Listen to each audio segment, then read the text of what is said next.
làm đó con đó phải đó tám kẻ đá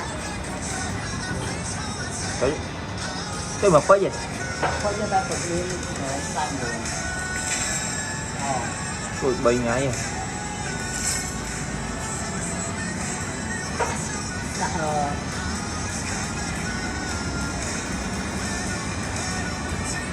làm đó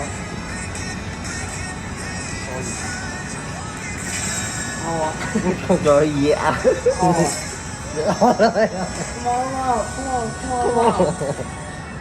má này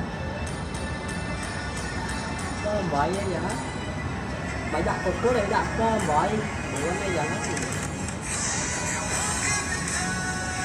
bàn rồi cho đá vui như thế ông một bên nhầm bên này để bác ơi nó bác bây khi tới nó mặt na bác mùi muối mấy 30 mươi mà họ nếu con học tình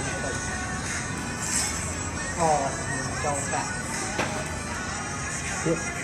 chút vô mà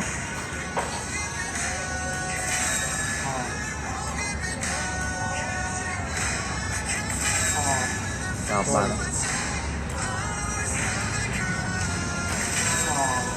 nắng má này à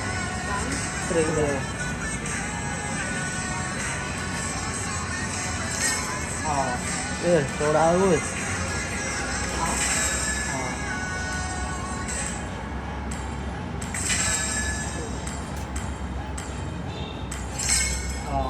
ê ê mới má này mò mò mò má này